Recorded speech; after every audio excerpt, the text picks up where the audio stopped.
At my fiancée's sister's wedding, her son handed my daughter a helper badge in front of 180 guests. Mom said you're here to serve, not sit, he grinned. Everyone laughed. I stood up in complete silence, said only, "Open my gift now." When they saw what was inside, the boy was 12 years old, and he smiled like someone had rehearsed him. He walked straight up to my daughter, my 7-year-old Maya, who had been talking about this wedding for 6 weeks, who had a specific opinion about which barrette to wear, and had changed her mind 4 times, who had asked me 3 weeks prior if she could wear her farm boots underneath her yellow dress, just in case, and I'd said in case of what, and she'd thought about it and said emergencies, and he held out a paper badge, pink border, laminated. The word helper printed in big, cheerful letters. "Mom said you're here to serve, not sit," Connor announced. Loud. On purpose loud. "She said your dad's base of me the help anyway, so." He held the badge out toward Maya like it was a gift. "You can wear it on your dress." 180 people in that room. Some of them laughed. I stood up, said nothing, looked across the room at the gift table. At my gift, the large wooden crate with the ventilated side panels, and the card that said, "For the wedding, from Basil. Open when ready." The crate was making a sound. A soft, patient, completely unbothered clucking sound. "Bring me my gift," I said. Quiet. Level. "Tell your mother to open it. Right now." And when they saw what was inside, when the lid came up and the room understood what was happening, "I need you to know that the string quartet stopped playing. Not one instrument at a time. All at once. Like someone had lifted the needle off the record." And that was before Gerald walked in. Let me back up. Because you need the full picture to understand how a farmer from Harrodsburg, Kentucky, ended up escorting 2 Rhode Island red hens and 1 extremely opinionated miniature horse into a downtown Louisville reception hall as his +1s, and why, 4 weeks later, he remains at complete peace with every single decision he made. My name is Basil. I'm 36 years old. I run a 212-acre working farm in Mercer County, Kentucky. Grain crops. A vegetable operation I sell wholesale to restaurants in Lexington, and about 40 chickens whose eggs supply 4 local grocery accounts. I've been farming since I was 19. Took over my grandfather's land when he passed. Spent 3 years losing money, 4 years breaking even, and the last 6 years building something I'm genuinely proud of. I gross around $180,000 a year. It's not glamorous, it is very much real. I also have 3 horses. Well, I had 3 horses on my property that particular weekend. We'll get there. People in Louisville. Certain people in Louisville, in certain neighborhoods, at certain kinds of the vets, when they hear farmer from Harrodsburg, get a specific look. Like I've told them, I arrived on horseback and am unfamiliar with indoor plumbing.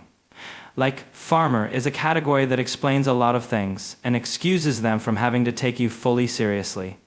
That look is important. Hold on to it. Nadine is 32. She's a graphic designer at a firm in Louisville. Good one. Does branding for companies that have words like curated and artisanal in their mission statements. We met at a farmer's market 3 years ago when she was there for a client project and I was selling heirloom tomatoes. She picked one up, turned it over, and said very seriously, "What's the flavor profile on this?" I said, "It tastes like a tomato." She bought 6. We talked for 40 minutes. I called her the next day. She is the best person I know. She is also the younger sister of Cheryl. Cheryl is 39.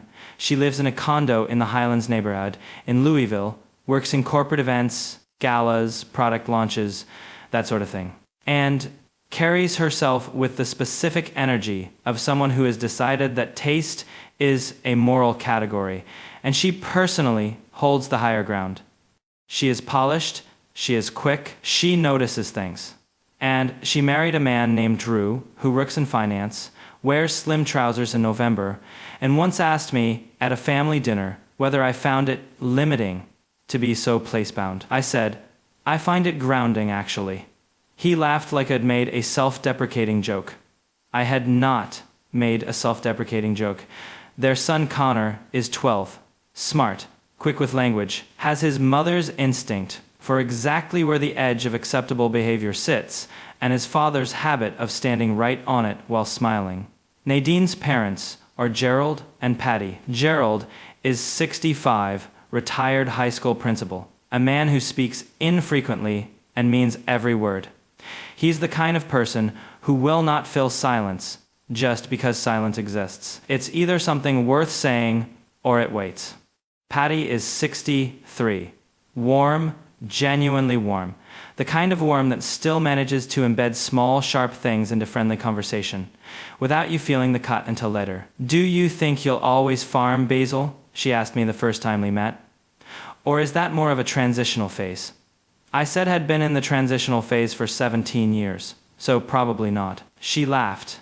Changed the subject to Cheryl's kitchen renovation. Here is what 2.5 years of being Nadine's fiancé while also being a farmer looks like in Cheryl's family. I want to be specific because I think people underestimate how these things build. It's not one big moment. It's a long, slow accumulation of small ones. Like water damage. You don't notice it until the wall comes down. First Thanksgiving. Drew asked what I was working on these days, in the tone people use with someone between jobs. I said I was in the middle of soybean harvest and preparing a winter cover crop rotation. He nodded slowly. Cheryl said, "That's so, rustic," and smiled like it was a compliment. I let it go. Nadine squeezed my hand under the table. Christmas that year, Patty asked if I'd considered diversifying. I explained that I supply eggs to 4 grocery accounts, sell vegetables wholesale to 6 restaurants in Lexington, and run grain on 160 acres. She said, "Oh, like a hobby farm?" I said no, like a business that pays my mortgage and my daughter's school fees. She said, "Right, of course," and immediately pivoted to asking Cheryl about her newest client. Let it go. Told myself, generational. They don't understand. Not worth the hell. The engagement party, Cheryl hosted it, which was genuinely generous of her, and I acknowledge that. Drew made a toast that included the phrase, "Our Nadine, who has always found charm in unexpected places." He looked at me when he said, "unexpected places." Smiling. Cheryl was smiling. Patty was smiling. Gerald the human looked at his drink. Let it go again. Connor, at Easter, told Maya that her dad's job was basically like being the guys who pick up the trash, but for food. Maya looked at him for one long, assessing moment and then said, "My dad makes food so you can eat." "What does your dad make?" 7 years old. She said that at 7. Connor didn't have a great answer. Cheryl, who was nearby, said, "Connor, that's not kind." But she was smiling when she said it. I didn't say anything. You don't escalate with a 12-year-old. But I was keeping a tab by then. I didn't fully admit that to myself until later. The rehearsal dinner, 2 weeks before the wedding, Drew stood to give a toast and said, among other things, that even Cheryl's future brother-in-law made it in from the countryside for the occasion. Warmly, with a smile. The table laughed. Nadine's jaw tightened, just slightly, and I thought, we get through the wedding and then this dynamic shifts, or it doesn't, and we figure out what that means. That was the plan. Then Connor handed my daughter a laminated badge in front of 180 people. Here's what the reception looked like from where I was sitting. Table 9, near the kitchen entrance. Not the family table. Table 1, front and center, Gerald and Patty alongside Cheryl's closest friends. Not table 2, where Nadine's college friends were seated. Table 9. Me and Maya, and 2 of Drew's work colleagues, who were perfectly nice people and were about to have a very memorable evening. Maya was wearing the yellow dress she'd picked herself. She'd eaten most of her salad and was telling me in detail about a power struggle currently happening in the chicken coop between Gertrude and a newer hen named Barbara who had territorial ambitions. This was important information, and I was following closely. Connor appeared. He had the badge ready. He had been sent with it. You could see the assignment in his posture, the specific cheerfulness of a cat who has been handed a role and a script and is enjoying both. He said the words, loud, projected, even. Mom said, "Since you're not really part of this family yet, and your dad's basically the help anyway, you're here to serve, not sit." So here. He held the badge toward Maya. You can wear it on your dress. Grinning. And people laughed. Not a wave. Not everyone. But enough. And in that hall, with that chandelier and that string quartet and that specific atmosphere of a $12,000 venue, enough is a lot. Maya looked at the badge, looked at it like she was trying to understand what she was being asked to accept. Then she looked up at me. She didn't cry. That's the thing. She was 7 years old and she didn't cry. Her face went very still and her jaw set, and she looked at me with the specific expression of a child who has decided to wait and see what the adult is going to do about this. She had that expression on her face. Something moved in my chest. Not heat, not rage. The opposite of rage. Cold, specific, absolutely clear. I stood up slowly, buttoned my jacket button, looked across the room at the gift table, where the wooden crate sat with its ventilated panels and its dusty rose ribbon. Cheryl's chosen wedding color, which I had matched deliberately, which I want you to know, I had looked up. The crate was clucking softer. Bring me my gift, I said, quiet enough that only the nearby tables heard it. Tell your mother to open it right now. Connor blinked. Right now, I said. Not louder, just final. He went. Okay, so, I need you to understand something about me before I tell you the next part. I am genuinely a patient person. 17 years of farming will do that to you. I have watched weather destroy things I spent months building.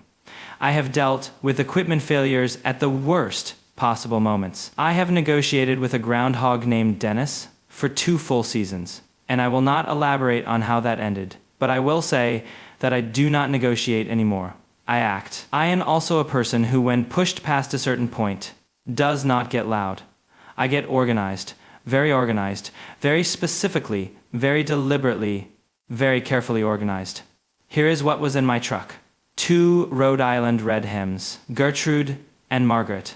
I need you to understand that these are not random chickens. Gertrude is 3 years old, has been handled by human hands every single day of her life, and has what I can only describe as a confident social personality. She walks into new situations the way a person walks into a room they've already mentally redecorated.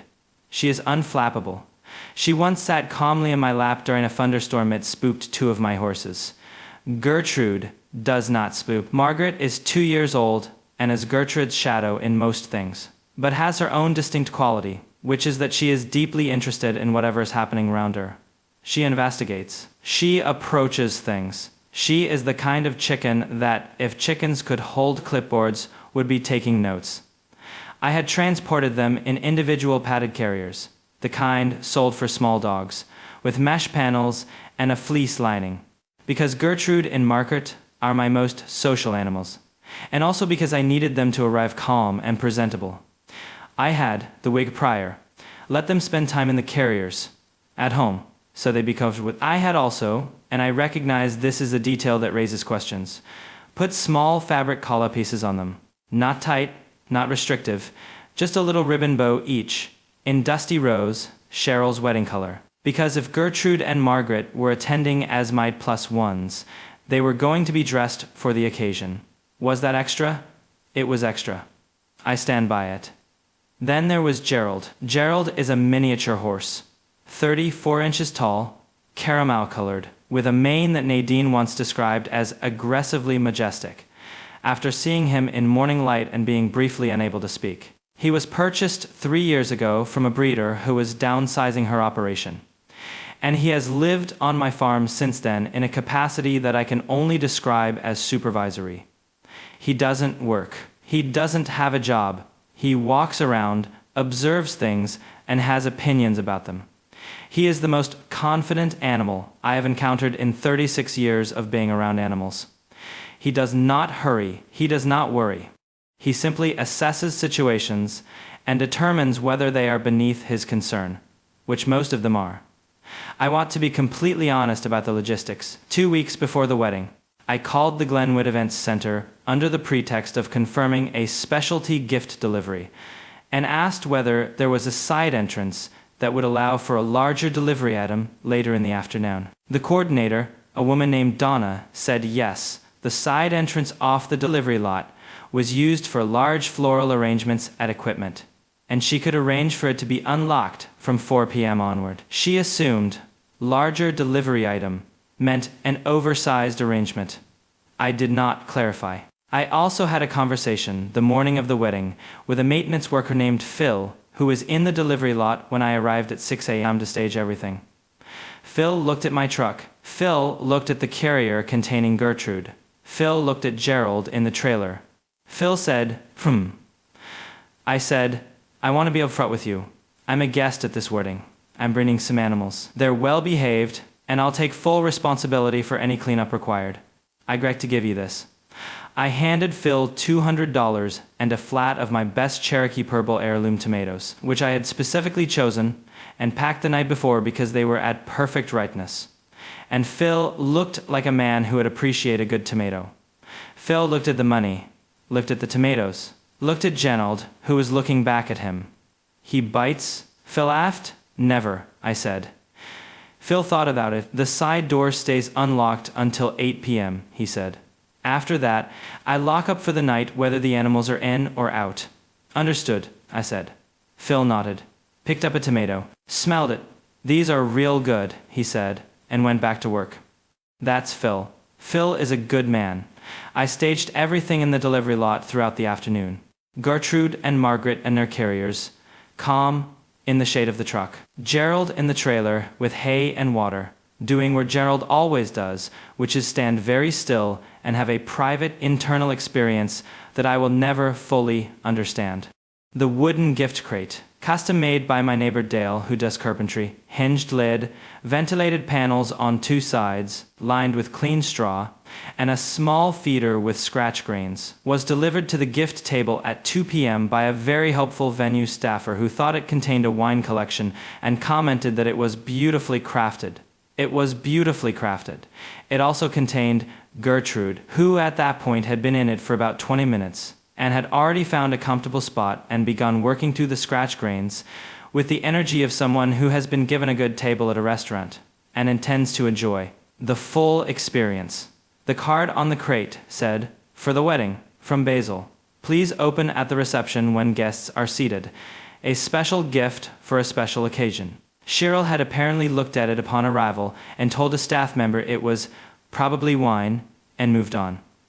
Connor went to get Cheryl. I stood at table 9 and put my hand on Maya's shoulder, and she leaned against me slightly, just slightly, the way she does when something has happened that she's still processing.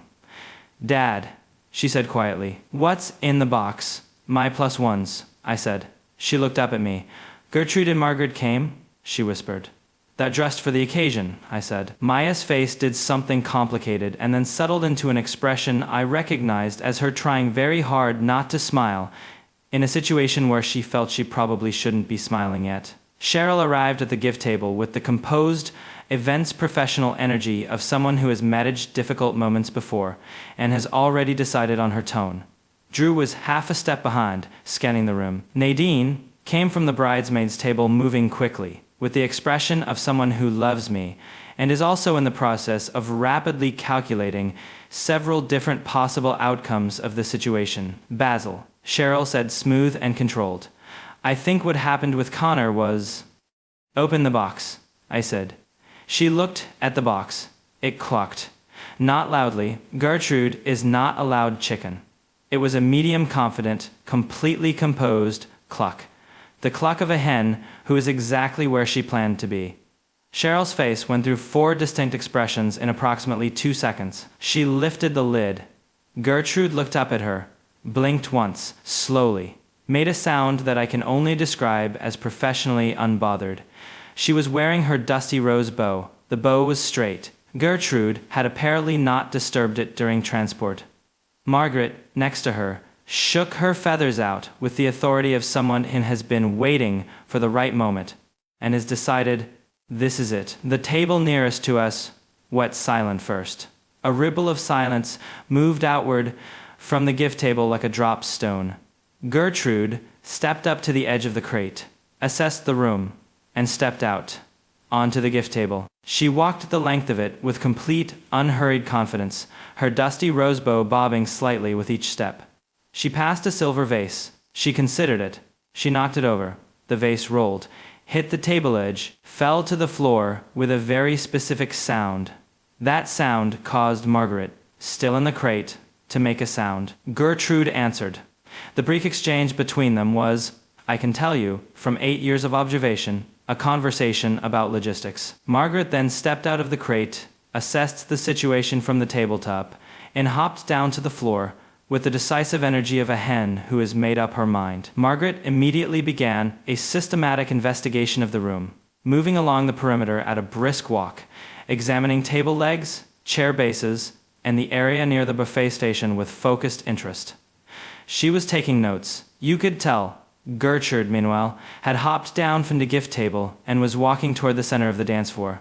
Not running, walking, with direction, with purpose, like she had a reservation. One of the catering staff, a young woman named Kezia, who I later learned was working her 3rd wedding that month, looked at Gertrude approaching the dance floor and said, very quietly, to the person next to her, is that chicken wearing a bow? Yes, said the person next to her. Okay, said Kezia. Okay. The string quartet had stopped by this point. The violinist had her bow raised, frozen mid-stroke, watching Gertrude cross the dance floor. The cellist had put his instrument between himself and the situation, which was not going to help him, but I understand the instinct. And then I whistled. One specific whistle. The same one I use every single morning at the farm when it's time to bring Gerald in from the east pasture. He has been responding to it for 3 years without fail. From the side entrance, which Phil had left unlocked, God bless Phil, Gerald walked in. I want to try to describe this accurately, because I think accuracy is important here. Gerald entered the reception hall of the Glenwood Events Center in Louisville, Kentucky, at approximately 6:47 p.m. on a Saturday evening in June, in front of 180 wedding guests, moving at his characteristic pace, which is the pace of someone who has nowhere to be and has chosen to be here anyway. His mane was, I will not pretend otherwise, immaculate. I had brushed it that morning. He had a small, dusty rose ribbon braided into it, matching Gertrude and Margaret, because I am a thorough person. And he walked through that side door and into that chandelier light. And he looked, genuinely, like he belonged there more than most of the people in the room. He stopped, looked around. 180 people looked back at him. Gerald swished his tail once, began walking toward the buffet with measured interest, specifically in the direction of the bread rolls. And then Maya saw him. Gerald, she shouted, across the entire reception hall, full volume. The unrestrained voice of a 7-year-old who has just seen someone she loves in a place she did not expect them to be. Gerald is here. She was already running. Yellow dress, dress shoes, barrette flying loose, arms out. Gerald turned his head toward her voice. His ears went forward, and he walked toward her. Not faster than his usual pace. Gerald does not alter his pace for anyone, but with a directness that made it clear she was exactly where he was going. She hit her knees in front of him and threw her arms around his neck, and he stood completely still and let her, which is what Gerald always does when Maya hugs him, which is what he has done since she was 4 years old and first met him, and told him very seriously that he was the most beautiful horse she had ever personally seen in her life. Can I tell you what I felt in that moment? I had planned the chickens. I had planned the logistics, down to Phil and the tomatoes and the dusty rose ribbons. What I had not planned, what I genuinely had not factored in, was that my daughter, who had been handed the badge that said helper by a 12-year-old in front of a room full of people, was going to run across a chandelier-lit reception hall in her yellow dress and find Gerald walking toward her, and that the sight of it was going to do something to my chest that I was not prepared for. She had won that dress on 3 practice runs at home. She deserved to be in that room. Gerald stopped walking when he reached her, stood very still, let her hold on to him. That's all I have to say about that part. The room, meanwhile, was processing.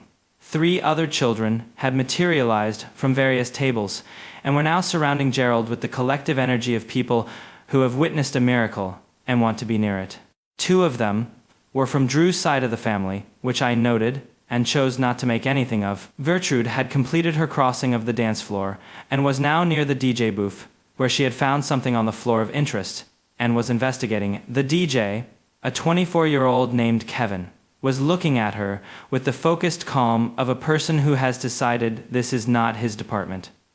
He picked up his headphones and put them on. He was not going to engage. That was Kevin's choice, and I respected. Margaret had made her way to the buffet station, where she was standing in front of the breadbasket, looking at it with intense concentration. The catering manager, a woman named SharingSurviving, who has worked events for 15 years and has a particular kind of unshakable professional calm, walked up to Margaret, assessed the situation, and said, "Okay, okay, okay," 3 times, quietly, to herself. She picked up an empty breadbasket, placed it gently on the floor nearby as an alternative option, and said to her assistant, "I need a box, a good-sized box, right now." Gently, Margaret ignored the alternative breadbasket and continued her investigation of the actual breadbasket. Charisse nodded slowly. "Okay," she said, "that's fine. That's completely fine." Nadine's cousin Terrence, a large, good-natured man from Cincinnati who had already had 2 glasses of champagne, decided he was personally going to intervene with Gerald. He pushed his chair back, stood up, walked toward Gerald, with the confidence of someone who has no experience with horses, but is not going to let that stop him. Gerald looked at him. Terrence slowed down. Gerald took 1 calm step toward him. Not aggressive, not drumming, just 1 step. The step of an animal who is assessing whether this situation requires his attention. Terrence stopped completely. They regarded each other. Gerald's ears moved. Terrence, very slowly, took 1 step back. "I can't move it," Terrence said to his wife when he returned to the table. "It's a miniature horse, Terrence," she said. "It's 30 inches tall." 34, I said, from 2 tables over. "He's 34 inches. Terrence turned to look at me. "He has opinions," he said. "You can tell just by looking at him." "That's accurate," I said. Terrence sat down, poured himself a 3rd glass of champagne. "I'm not going back over there," he said to no one in particular.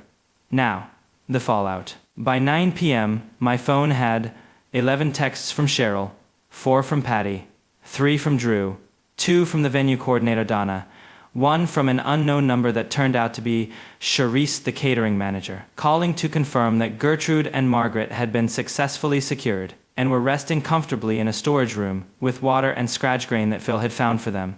And that, honestly, they were very calm. The one with the bow is very calm. And one from my farmhand Travis back in Harrodsburg that said simply, "Heard you took Gerald to a wedding. Call me when you can." Also, Gertrude and Margaret, as +1 Sir Basil. I did not call Travis. Travis found out everything from a video. Because Kevin the DJ, 24 years old, 11,000 TikTok followers, had filmed Gerald's entrance on his phone. He had posted it at 9:23 p.m. with the caption, "Bro brought a miniature horse and 2 chickens to a wedding context. The bride's family has been making fun of him for being a farmer all night. The chickens are wearing bows. The horse has ribbons in his mane. I cannot explain how calm the horse is. He just walked in. By Sunday morning, 2.4 million views."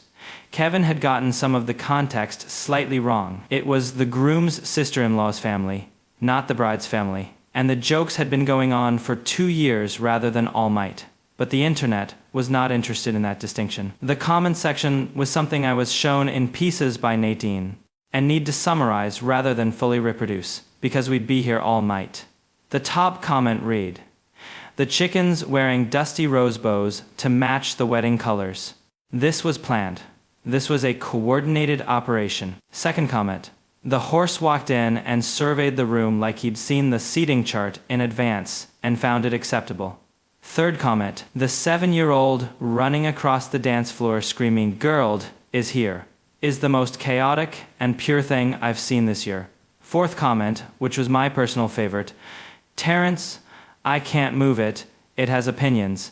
is all of us. Someone had compiled footage from 3 different phones into a single video. Someone else found my farm's Instagram. Gerald has appeared on my farm's Instagram multiple times. He is photogenic and created a side-by-side of him in the field versus walking into the reception hall. The caption, same energy, different venue. A chicken keeping community on Facebook, 17,000 members picked it up Monday morning. The post said, one of ours? It had 800 comments by noon. Several were from people who recognized the Rhode Island red breed specifically and were commenting on Gertrude's apparent temperament. Look at how she walks, someone wrote. That is a chicken who knows exactly what she's doing. A food and agriculture publication ran a piece by Tuesday. Kentucky farmer brings livestock as plus-owns to Louisville wedding. Internet has thoughts. They reached out to me for comment. I sent them the photo of Gertrude in her morning sunspot in the coop, looking directly at the camera with complete composure. They ran it with the caption, Gertrude, available for comment. They also ran a photo of Gerald in the east pasture. Caption, Gerald, unavailable. The family group chat, Medine plus family, which I had been quietly muted on for 8 months, had 67 messages by 10 p.m. Saturday night. Patty, I need someone to explain to me what just happened. I genuinely do not understand what just happened. Drew, there are multiple liability questions here, and I think we need to address them before anything else is discussed. Cheryl, the centerpiece at table 6 is destroyed. The photographer was doing a wide shot when the chicken knocked over the champagne glasses, and it is going to be in the photos. It is going to be in our wedding photos. Patty, is the horse still there? Nadine, Gerald was escorted out around 7:15. He's in the trailer. He's fine. He ate several bread rolls. Patty, I don't mean is the horse fine, Nadine. Cheryl, the chickens were wearing ribbons. They were wearing ribbons in the wedding color. Can someone explain that to me? Drew, the liability question remains on the table. Gerald, at 17's, done into the group chat in 5 months. The centerpiece was already tilting before the chicken touched it. I watched it happen. That's a floral issue. 8-minute pause. Patty. Gerald, I'm just saying what I saw. Patty, this is not the moment. Gerald, I know. I still saw it. Drew, can we refocus on the liability? The animals were contained within 25 minutes, and no one was hurt. If you want to talk about what happened before the animals, I'm available for that conversation. 13-minute pause. Complete silence in the chat. Cheryl's Facebook post went up at 11:47 p.m. Beautiful photo of her and Drew from the ceremony. Genuinely lovely shot. She looked wonderful. I want to be fair. Captioned, despite some people's inability to understand what a wedding is, today was everything I ever dreamed of. To my husband. To real love. To everyone who knows how to show up with class. Some people will never understand what it means to honor a moment. That's okay. We do. 117 likes. Comments included, Patty, we love you both so much. Cheryl's friend Lauren, Queen, don't let anyone dim your light. And someone named Linda from what appeared to be Cheryl's book club. Some people are threatened by elegance. Ignore it. What none of them knew at 11:47 p.m. was that Kevin's TikTok had already been viewed 800,000 times, was trending in 3 regional categories, and that the comment, Gerald is here, had become, independently, a sound effect that other TikTok creators were using for videos about unexpected arrivals. Maya had started that sound effect. My 7-year-old daughter, the one with the helper badge. I genuinely did not plan for any of that. Terrence's comment, I can't move it. It has opinions, you can tell, had been screenshot and shared 14,000 times by Monday afternoon. He was recognized at a croaker in Cincinnati by a woman who'd seen the Reddit thread. He reportedly spoke with her for 11 minutes about the experience. He texted Nadine about it 3 days later. He said, this is the most notable thing that has ever happened to me personally. I want you to know I consider it a net positive. Phil, the maintenance worker, sent me a text Sunday morning. It said, those tomatoes were real good. Gerald seems like a good horse. That's all it said. I treasure it. The escalation from Cheryl's side was, in some ways, exactly what I'd expected. In other ways, it exceeded my projections. 14 missed calls, Sunday and Monday combined. Cheryl called 4 times. Patty called 5. Drew called twice. Both calls under 90 seconds, I timed them. And left no voicemails, which tells you something about how certain he was of his position. Donna, from the venue, called once to discuss the centerpiece situation. The vase that Gertrude knocked over was apparently a rental. Replacement cost $85. I paid it within the hour. Sent a check the same day with a note that said, "Thank you for a memorable evening." The unannounced visit was Tuesday. Not Cheryl, Patty. She came to Nadine's apartment, not mine. She sat in Nadine's kitchen and told Nadine that what I had done was an embarrassment to the entire family, that it showed a profound disrespect for a sacred occasion, and that she didn't understand how Nadine could allow this. Nadine said, "Man, a 12-year-old told Maya in front of 180 people that her father was basically the help. Maya is 7. She had been excited about this wedding for 6 weeks. Patty said, Connor is a child. Nadine said, Maya is also a child. Silence. Nadine said, I'm going to give you a minute with that. The ally I did not see coming was Gerald. Not Gerald the horse. Gerald, the father-in-law. Retired principal, man of infrequent words, the one who had been looking at his drink at every family dinner when the farmer jokes landed. He called me Wednesday afternoon. No preamble. Gerald does not do preamble. I owe you something, he said. I said, you don't owe me anything, Gerald. I owe you 2 years of not saying what I should have said, he said. I watched them talk about your work the way they did, and I told myself it wasn't my place. That's a coward's answer. I'm not a coward generally. I was one in this specific situation, and I'm acknowledging it. I didn't say anything for a moment. The chickens, he said, and then he stopped talking. Yes. The bows, he said. They matched the wedding color, I said. I wanted them to feel appropriate for the occasion. He was quiet. Then, you planned that well. I try to be thorough, I said. Connor said something to Maya he had no business saying, and Cheryl put that in his head. They need to understand that clearly. He paused. I'm going to tell them. I wanted to tell you I was going to, before I did. He did tell them, I know, because the group chat went quiet in a specific way that means something was said offline that recalibrated things. I know because Nadine told me. There had been a phone call between Gerald and Cheryl that lasted 47 minutes and involved raised voices on Cheryl's end and a specific kind of absolute quiet on Gerald's end. The quiet of a former high school principal who has heard every version of an excuse and is waiting for the one that actually holds up. The unexpected turn came 10 days after the wedding. I was checking the East Field when Maya came running from the farmhouse with my phone. Dad, there's a text from Connor. There was. Hey, I'm sorry about what I said to Maya. I thought it was funny, but it wasn't, and she didn't deserve it. Also, I looked up miniature horses because of Gerald, and I didn't know they were a real thing. I thought maybe you'd rented him or something?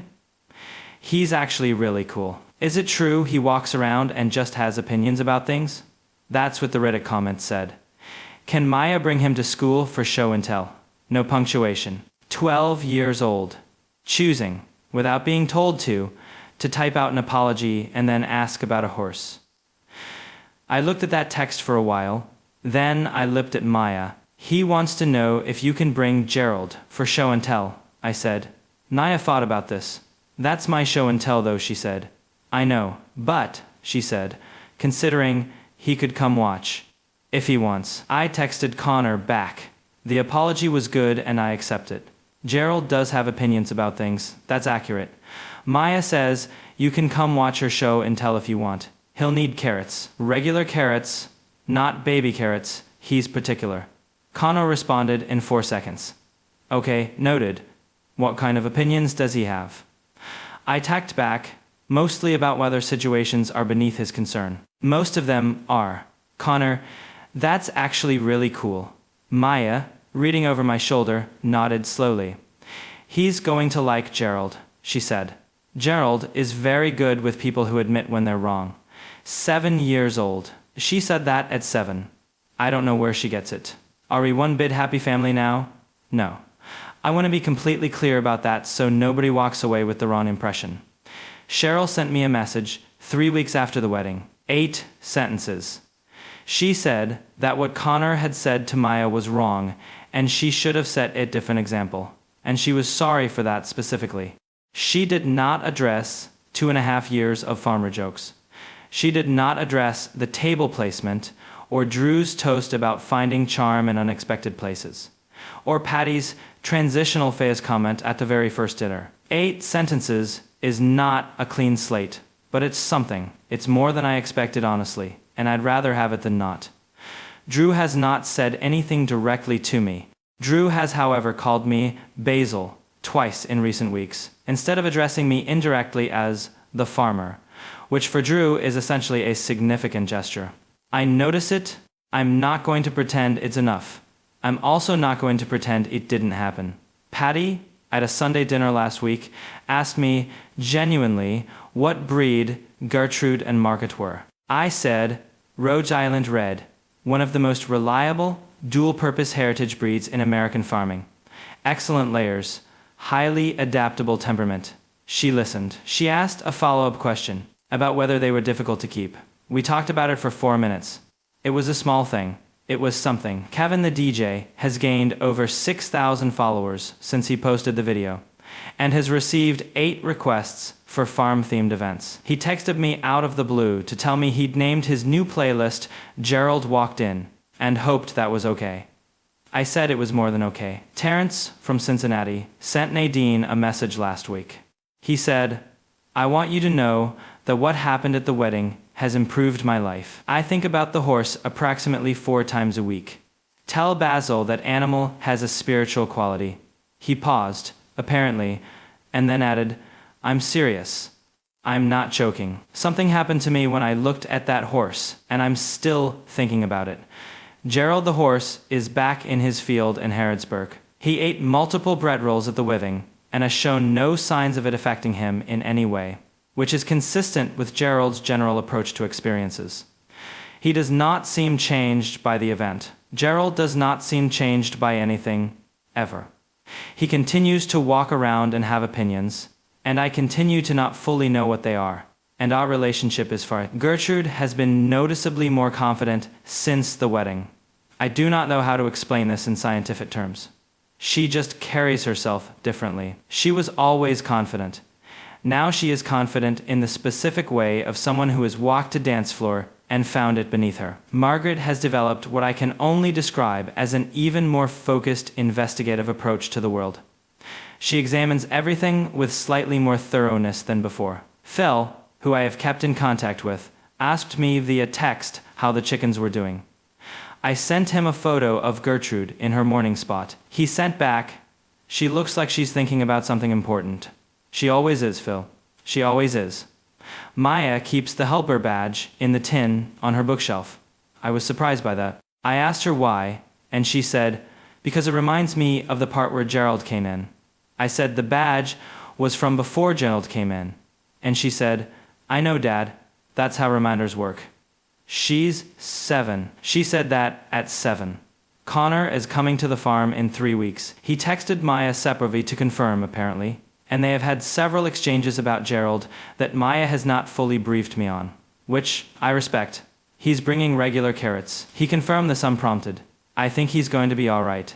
If any part of this felt familiar to you, if you have spent years being the person in the room that someone uses as a recurring punchline, if you'd been sat at table 9 while the family table is table 1, if you've watched someone hand your child a version of what they've been quietly handing you, that I hope something in this was useful. I'm not telling you to put 2 Rhode Island Reds in padded carriers and braid dusty rose ribbon into a miniature horse's mane and drive 4 hours to make a point. I am not recommending that. I am also not recommending it. What I am saying is this: know your worth. Know it specifically, and in dollar terms, and in hours of work terms, and in what you've built with your hands terms. Don't let someone else's idea of what's impressive determine what you're allowed the Prada. And if someone hands your kid a badge that says helper in front of a room full of people in a venue you deserve to sit in as a guest, then maybe, just maybe, your response can be a little organized, a little specific, a little Gerald. If you stayed all the way through this, a like would genuinely mean a lot. It helps this find people sitting at their own table mine who need to know someone else has been there. Drop your story in the comments. I read every single one, always. And if you ever have the opportunity to attend an event with Gerald, I mean this sincerely, bring regular carrots, not baby carrots. He's particular, and he will absolutely look at you like he has already decided how this goes. He's not wrong.